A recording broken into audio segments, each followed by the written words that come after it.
Praise the Lord guys, जय मसीह की। जैसे कि आप सबको पता है, हम लोगों ने जो लास्ट वीडियो बनाई थी, हम लोग पढ़ रहे हैं नीति वचन में से। नीति वचन को इंग्लिश में कहते हैं प्रोवर्ब्स। ओके, नीति वचन में हमने चैप्टर 3 पढ़ा है अभी तक। चैप्टर 3 में भी हमने वर्स 13 to 16 हमने लास्ट वीडियो में पढ़ा था। इस वीडियो में हम लोग 16 के आगे पढ़ेंगे और हम देखेंगे कि ये वचन हमसे क्या कहना चाहता है। ओके, जो खुदा ने ये जो वचन हमें दिया है, जो परमेश्वर ने हमें यह वचन दिया है, जिसके द्वारा हम ये समझ सकते हैं कि वो बुद्धि और वो नॉलेज क्या है, वो विजडम क्या है जो ऊपर वाला हमें देना चाहता है, वो वचन यहाँ पे लिखा हुआ है नीति वचन में, बाइबल में। अगर आप चाहें तो आप खुद खोल के पढ़ सकते हैं। अगर आपके पास बाइबल है तो आप वीडियो जैसे जैसे देखते हैं वैसे वैसे आप इस वचन को भी देखते रहिए, जो जो हम वर्स पढ़ रहे हैं, और साथ में आप भी कंपेयर करिए कि मैं क्या बात कर रहा हूँ और क्या बात मैं आपको समझा रहा हूँ। ओके, तो हमने लास्ट वीडियो में चैप्टर 3 का वर्स 13 to 16 पढ़ा था। ओके, इस वचन ये जो चैप्टर 3 है ये थोड़ा डिफरेंट है फर्स्ट 2 चैप्टर से। इसमें ये बताया गया है कि हमें जो बुद्धि हमें मिलती है उसे हमें कैसे पकड़े रहना है और उसके क्या क्या फ़ायदे हैं और उसे हमें कैसे इस्तेमाल करना है। ओके, तो ये चैप्टर 3 में हम पढ़ते हैं वर्स 17 से। ओके, तो आगे हम देखते हैं हम लोग कहाँ तक जा सकते हैं। ठीक है, तो इसमें इस प्रकार लिखा हुआ है, उसके मार्ग आनंददायक हैं। उसके मार्ग किसके? बुद्धि के। बुद्धि होली स्पिरिट जो है, जब गॉड हमें होली स्पिरिट का गिफ्ट देता है तो हमें बुद्धि और विजडम मिलती है। तो उसके मार्ग आनंददायक है और उसके सब मार्ग कुशल के हैं। जो बुद्धि को ग्रहण कर लेता है उसके लिए वह जीवन का वृक्ष बनती है। बुद्धि क्या करती है? विजडम क्या करती है? विजडम जब आपको मिलती है, जब किसी इंसान को वो ज्ञान, वो नॉलेज, वो विजडम मिलता है, तो वो उसके लिए उसके जीवन का वृक्ष बनता है। कोई छोटी सी, इसमें ना पौधा लिखा है ना इसमें कोई छोटी टहनी लिखी है, इसमें वृक्ष लिखा है। वृक्ष मतलब बड़ा फलता फूलता वृक्ष, जिसमें से फ्रूट्स निकलते हैं, fruits of Holi spirit, Joy, happiness. आपको अंदर से एक अलग ही खुशी महसूस होती है। आपके पास नॉलेज आती है, आपके पास विजडम आता है, आपके पास ऊपर वाले की ब्लेसिंग्स आती है। ये सब वो वृक्ष के फ्रूट्स होते हैं। ठीक है, तो वो आपके जीवन का वृक्ष बनती है। ओके, जो बुद्धि को ग्रहण कर लेता है उसके लिए वह जीवन का वृक्ष बनती है, और जो उसको पकड़े रहता है वह धन्य है। ठीक है, ऐसा नहीं है कि आपने होली स्पिरिट, आपने ऊपर वाले से रिपेंट किया और उससे है ना माफ़ी मांगी। आप होली स्पिरिट, ऊपर वाले ने आपको ब्लेसिंग्स दिया, शीशे दी, लेकिन आपने क्या किया? आप वापस दुनिया के तौर तरीक़ों में चले गए। आपने वापस वो सिंफुल लाइफ जीना शुरू कर दिया। आप जानबूझ करके वापस से वही पाप करते जा रहे हो जो आप पहले करते थे। तो आपको जो ब्लेसिंग्स जो ऊपर वाले ने दिए होली स्पिरिट और बुद्धि के द्वारा, वो आपसे वापस छीन ली जाएगी। और जब वो आपसे छीन ली जाएगी तो आपकी ज़िंदगी वापस वैसी हो जाएगी जैसे पहले थी। ओके, तो क्या करना है इंसान को? उसको पकड़े रहना है। ठीक है, जैसे ये हाथ से यूँ पकड़ लो, एकदम पूरी पावर के साथ उसको पकड़ ले और उसको कभी नहीं छोड़ना है। ठीक है, अपने लाइफ टाइम उसको अपने साथ लेके चलना है। तो आपको इटर्निटी, जो हेवन में जो इटर्निटी है, उसकी ब्लेसिंग्स मिलेगी। ओके, उसके आगे ये लिखा हुआ है, यहोवा ने पृथ्वी की नींव बुद्धि से ही डाली और स्वर्ग को समझ के द्वारा ही स्थिर किया। हम ये देखते हैं ओके कि ये अर्थ कैसे बनी है।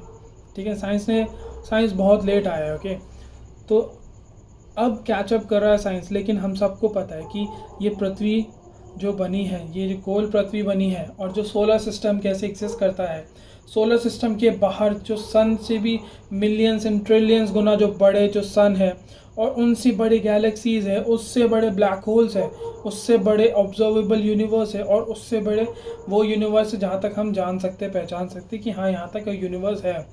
तो ये तो सिर्फ अभी खोजने के लिए बचा है, और अभी तो हमें अर्थ के खुद के बारे में ही 100% नहीं पता है।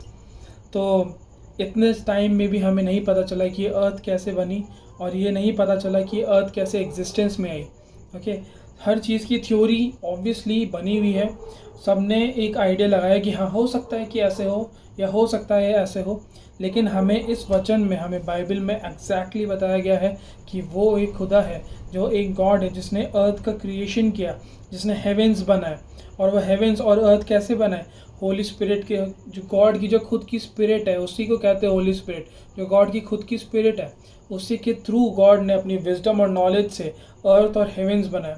जो आज इतने परफेक्ट यूनिसन में, इतने परफेक्ट स्टाइल से और इतने परफेक्ट कॉम्बिनेशन से ऐसे घूम रहे हैं और चल रहे हैं। सालों सालों हजारों हजारों साल से ये चलते हुए आए हैं और हजारों हजारों साल तक ये चलेंगे। ये सब कैसे हुआ? ये सब गॉड ने बनाया। एक इंटेलिजेंट माइंड, उन्होंने अपना विजडम और नॉलेज यूज़ किया इसको बनाने में। ठीक है, तो इसमें इसी तरह लिखा है, यहोवा ने पृथ्वी की नींव बुद्धि से ही डाली और स्वर्ग को समझ ही के द्वारा स्थिर किया। उसी के ज्ञान के द्वारा गहरे सागर फूट निकले और आकाश मंडल में से ओट टपकती है। आप लोगों को अभी नहीं पता है, जिन्होंने बाइबल पढ़ी है उनको पता है, या जो पहले से क्रिश्चियंस हैं उन्हें ये पता है कि जो सबसे फर्स्ट चैप्टर है बाइबल का, जेनेसिस, और या फिर हिंदी में उत्पत्ति, उसमें बताया गया है कि गॉड ने कैसे ये अर्थ बनाई, कैसे उन्होंने मतलब स्टार्स और अर्थ को अलग किया, और कैसे क्लाउड्स बनाए, कैसे लैंड बनाई, लैंड पे कैसे एनिमल्स बनाए, कैसे ह्यूमन बींग्स बनाए, सब लिखा हुआ है। और लिखा हुआ है कि वो सब बनाया ऊपर वाले ने कितने, 7 दिन में। ओके, अब यहाँ पे थोड़ा सा कन्फ्यूजन है, थोड़ी सी ये लोगों को ये लगता है कि 7 दिन में मतलब 7 दिन जो अर्थली डेज है उसके हिसाब से नहीं, 7 दिन उसके हिसाब से, जो गॉड है उनके अकॉर्डिंग 7 दिन। 7वें दिन उन्होंने रेस्ट किया, 6 दिन में उन्होंने अर्थ बनाई। और वो 6 दिन, हमें ये नहीं कि आज Monday Tuesday Wednesday Thursday Friday Saturday Sunday, नहीं, ये नहीं, ये 6 दिन नहीं, गॉड के 6 दिन, उन्होंने अपने खुद के 6 दिन लिए। अब गॉड के 6 दिन की टाइम वैल्यू क्या है वो हमें नहीं पता है ऑब्वियसली। तो गॉड ने अपने 6 दिन में ये पूरी अर्थ और पूरा यूनिवर्स बनाया, और उसके बाद ये एग्जिस्टेंस में आया, और उसके बाद हम इंसानों को बनाया। ठीक है, और आकाश मंडल से ओस टपकती है। ओस टपकती है क्या मतलब? जैसे बारिश होती है, या नॉर्मल ओस भी मान लो। ठीक है, ये सब चीज़ें सिर्फ थिंकिंग के थ्रू आई है। ठीक है, नॉलेज और विजडम के थ्रू आई है, ऐसे ही एग्जिस्ट नहीं करती। ठीक है, कि हाँ कुछ भी बना दो रह लेंगे जैसे, ऐसे नहीं है।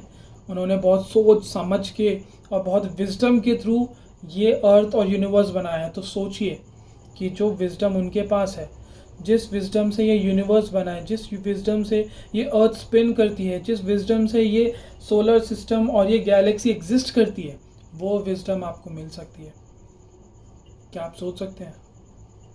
ऑब्वियसली उतनी विजडम नहीं मिल सकती, क्योंकि वो तो गॉडली विजडम हो गई, लेकिन हाँ उसका एक जो पार्ट है वो ऑब्वियसली आपको मिल सकता है। गॉड अपनी स्पिरिट का एक पार्ट हर इंसान में छोड़ता है, लेकिन वो कब छोड़ता है? जब हम अपने पापों के रिपेंट करते हैं, और जब हम हाथ जोड़ के माफ़ी मांगते कि I am a sinner please forgive me, तब होली स्पिरिट हमें मिलती है, तब वो विजडम हमें मिलती है। Okay, so you can be a part of that wisdom.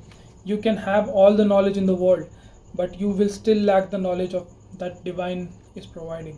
आपके पास दुनिया की सारा ज्ञान हो सकता है, आपके पास दुनिया की सारी नॉलेज हो सकती है, लेकिन आपके पास फिर भी वो डिवाइन नॉलेज नहीं होगी। और वो किसके पास हो सकती है? सिर्फ हाथ जोड़ के रिपेंट करके, हम्बली अपने आप को सरेंडर करके गॉड के आगे, you can have that access. आपके पास वो एक्सेस हो सकता है of the divine knowledge and understanding. So आज के लिए हमने इतना ही पढ़ा। मैं वीडियोस थोड़ी छोटी बना रहा हूँ क्योंकि बहुत लंबी वीडियोस हो रही थी, तो मेरे को ही ऐसा फीडबैक मिल रहा था कि बहुत लंबी वीडियोस हो रही है और थोड़ा देखने में भी वो होता है। तो मैं छोटी छोटी वीडियोस बना रहा हूँ ताकि आप लोगों को समझने में ईजी हो, ताकि आपको देखने में इंटरेस्टिंग लगे।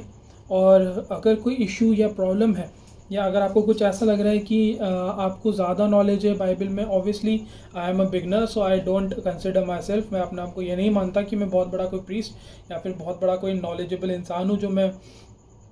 जो वचन में लिखा है वही मैं आपको बताने की कोशिश करता हूँ। ओके, इनमें से कुछ भी कहा हुआ मेरा खुद का नहीं है, थोड़े बहुत आइडियाज़ मेरे रहते हैं, बट स्टिल अगर आपको लगता है कि मैंने कोई गलती करी है या फिर मेरे को कुछ सुधारना चाहिए या फिर मैं कुछ सही कर रहा हूँ, तो प्लीज़ कमेंट में लिखिए, प्लीज़ मेरे साथ शेयर करिए। जब आप मेरे साथ शेयर करेंगे तो मुझे पता चलेगा, मैं अपने आप को इम्प्रूव कर सकूँगा। मैं आपसे हम्बली रिक्वेस्ट करता हूँ कि आप प्लीज़ मुझे बताइए, कमेंट में बताइए। कोई क्वेश्चंस हैं तो बताइए, कुछ डाउट्स हैं तो बताइए, गॉड, ट्रिनिटी या फिर कुछ भी ऐसी कोई क्वेश्चन है जो आपके मन में डाउट क्रिएट कर रही है, आप प्लीज़ मुझे बताइए। Okay, and once again praise the Lord कि उन्होंने मुझे मौका दिया कि मैं आपके सामने आ पाऊँ और ये बातें कह सकूँ। ठीक है, आज हमने पढ़ा चैप्टर 3 वर्स 17 से 20th वर्स तक। ठीक है, हमने 1 2 3 4 वर्स पढ़े। और कुछ भी अगर मैं आपके लिए कर सकूँ तो बताना। एंड प्लीज़ लाइक शेयर और सब्सक्राइब कर देना। ओके, इसलिए नहीं क्योंकि मुझे कोई बहुत बड़ा फेमस हो या फिर वो होना है, नहीं ऐसा नहीं है। आपके लाइक करने से मुझे पता चलेगा कि आपको वीडियो अच्छी लगी। आपके शेयर करने से दूसरे के साथ आप ये इन्फॉर्मेशन या नॉलेज शेयर कर सकते हो। और आपके सब्सक्राइब करने से उन लोगों तक ये वीडियो पहुंच सकती है जिनको इसकी ज़रूरत है। ओके, आई अंडरस्टैंड कि हर एक बंदा जो इसे देख रहा है वो ऑब्वियसली कोई लोग डिवाइन नॉलेज ढूंढ रहे होंगे, कुछ लोग नहीं ढूंढ रहे होंगे, लेकिन जो लोग ढूंढ रहे होंगे उनके पास भी पहुंचेगा अगर आप सब्सक्राइब करेंगे तो। Okay, so thank you once again, I hope you like it and जय मसीह की।